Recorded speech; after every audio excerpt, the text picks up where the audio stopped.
नमस्कार, मैं हूं अब्दुल और आप देख रहे हैं वक्त इंडिया। पिछले कई दिनों से भदरवा के लोग गंदे पानी से परेशान थे। दरअसल इनको पीने का साफ पानी नहीं मिल रहा था, जिसको लेकर लगातार ये प्रशासन से गुहार भी लगाते आ रहे थे। और अब फिल्टर प्लांट लगने से इनको गंदे पानी से निजात मिलने वाली है। दरअसल पब्लिक हेल्थ डिपार्टमेंट की ओर से भदरवा में एक फिल्टर प्लांट लगाया गया है, जिसका उद्घाटन खुद जल संसाधन मंत्री श्यामलाल चौधरी ने किया। और इस फिल्टर प्लांट के लगने के बाद इन लोगों को गंदे पानी से निजात मिल जाएगी और स्वच्छ और साफ पानी अब इन भदरवा के लोगों को मिलेगा। फिल्ट्रेशन प्लांट उसका इनॉग्रेशन किया गया। ये जो हमारी 11.5 करोड़ की स्कीम है उसका ये पार्ट है।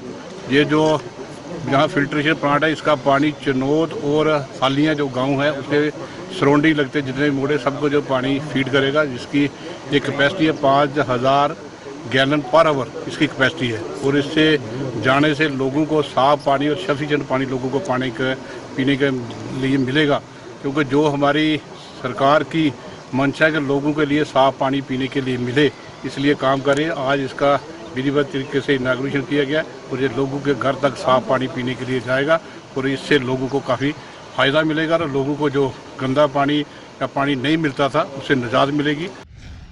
वहीं कश्मीर के कुपवाड़ा में बीती रात अचानक से ही एक दिल दहला देने वाली घटना सामने आई। दरअसल तेज रफ्तार का कहर एक बार फिर कश्मीर के कुपवाड़ा में देखने को मिला। लगातार यहां पर घटनाएं तेज रफ्तार की देखने को मिल रही हैं, जिसमें अब बीती रात एक स्कूटर ट्रक से जा लड़ा, जिसमें स्कूटर चालक की मौके पर ही मौत हो गई। हालांकि उसको अस्पताल ले जाया गया था, जहां पर उसको मृत घोषित किया गया। आपको ये बता दिया जाए, लगातार तेज रफ्तार का कहर सामने आ रहा है और अब कुपवाड़ा से ये खबर सामने आई है, जिसमें एक व्यक्ति जो स्कूटर चालक है उसकी मौत की खबर सामने है। वहीं रामबन के विधायक नीरम कुमार लंगेही ने अपने उच्च अधिकारियों के साथ गांव का दौरा किया और यहाँ पर आधारशिला देखिए। दरअसल काफ़ी वक्त से नीरम कुमार लंगेही की बात की जाए, विधायक साहब की बात की जाए, वो अलग अलग गांव का दौरा कर रहे हैं और अब अपने आला अधिकारी जिसमें एसडीएम और बीडीओ भी शामिल रहे थे, उनके साथ नीलम कुमार लंगेही ने दौरा किया और परियोजना का शिलान्यास भी किया। दरअसल आपको ये बता दिया जाए कि रामबन के जो विधायक हैं नीलम कुमार लंगेही, उन्होंने एसडीएम, बीडीओ और भी आला अधिकारियों के साथ अस्सर क्षेत्र, ये अस्सर जो है वहाँ के गांव का दौरा किया है।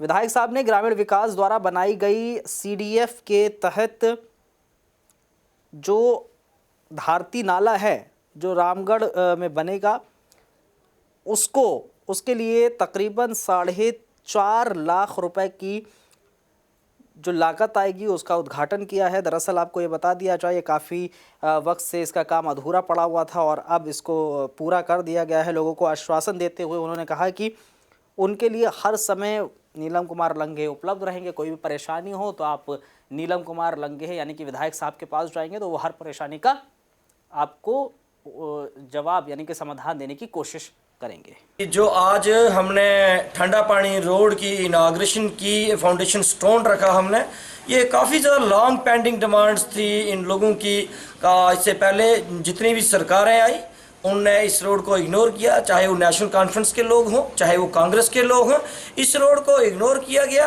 हालांकि आज उसी इलाके से हमारे कांग्रेस से एक मेंबर ऑफ लेजिस्लेटिव काउंसिल भी हैं, लेकिन उसने भी अपने उस इलाके को इग्नोर किया। जो ही हम विधायक बने, विधायक बनने से पहले हमने लोगों के साथ कमिटमेंट की हुई थी कि जो ही हम विधायक बनेंगे इस रोड का काम फौरी तौर पर शुरू किया जाएगा। और आज हमने जो लॉन्ग पेंडिंग डिमांड्स थी लोगों की डिमांड्स को देखते हुए आज हमने ये इस रोड की उद्घाटन शुरू किया है। हमने इस रोड का फाउंडेशन स्टोन रखा है और बहुत ही जल्दी इस रोड को कंप्लीट किया जाएगा। इस रोड की कंप्लीशन के लिए मैं अपने केंद्र में और भी बात करूंगा ताकि वहां से भी हमें कुछ फंडिंग प्राप्त हो। और जो आज हमने इसको कॉन्स्टिट्यूंसी डेवलपमेंट फंड से इसको शुरू किया है, इसको कन्वर्जन किया है हमने, कन्वर्जन के तहत हमने इस रोड को शुरू किया है। इस रोड के आज हमने जो फाउंडेशन रखी, इस रोड की बनने से काफ़ी सारे लोगों को राहत होगी।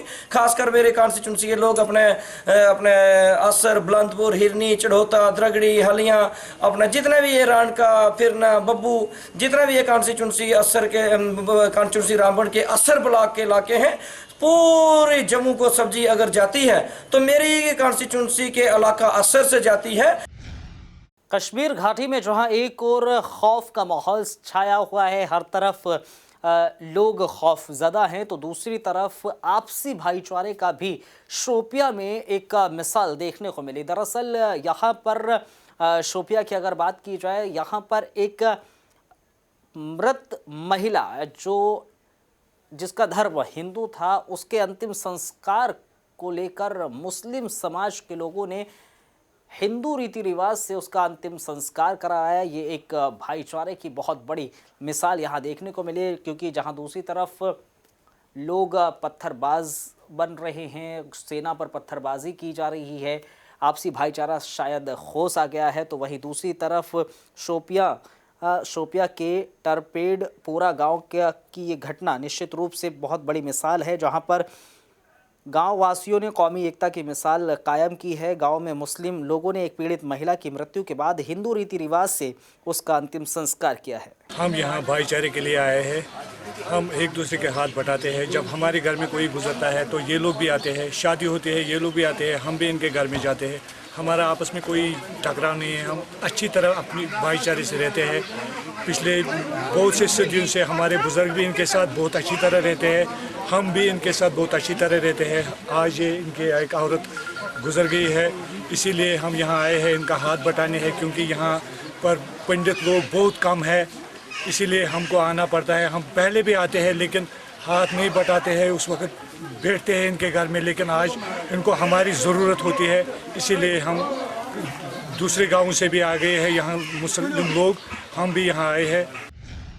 वहीं अनंतनाग में टैक्सी ड्राइवर एसोसिएशन ने प्रदर्शन किया है। दरअसल इनका प्रदर्शन हाई कोर्ट की तरफ से जो गाइडलाइंस जारी की गई हैं उसके विरोध में ही टैक्सी ड्राइवर एसोसिएशन ने विरोध प्रदर्शन किया है। दरअसल आपको ये बता दिया जाए, जम्मू कश्मीर हाई कोर्ट की ओर से हाल ही में कुछ गाइडलाइंस जारी की गई थी, जिसमें साफ तौर पर यह लिखा गया था कि पहलगाम क्षेत्र में यात्रा की अनुमति के बारे में यह आदेश दिया गया था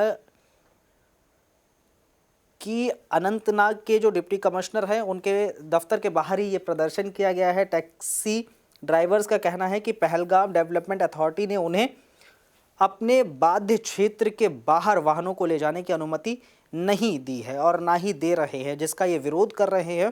और इसी विरोध को लेकर ही डिप्टी कमिश्नर के दफ्तर के बाहर ये जोरदार प्रदर्शन किया गया। 2013 से लेके आज 2017 तक हमें पहलगाम आड़व बेताबेली चलने की इजाज़त नहीं मिली है, जबकि हमने हाई कोर्ट पे भी अपना रुजवा छोड़ दिया, लेकिन हाई कोर्ट ने हमें ऑर्डर दे दिया है, उस पर कोई इम्प्लीमेंट नहीं हुई है।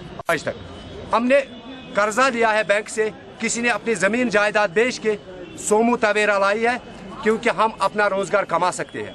लेकिन यहाँ की कानून हमें रोज़गार कमाने से डराते हैं। हम चाहते हैं हमारा ऑर्डर इम्प्लीमेंट हो जाए, क्योंकि हम भी चल सके, अपना अयाल गुजारा कर सके।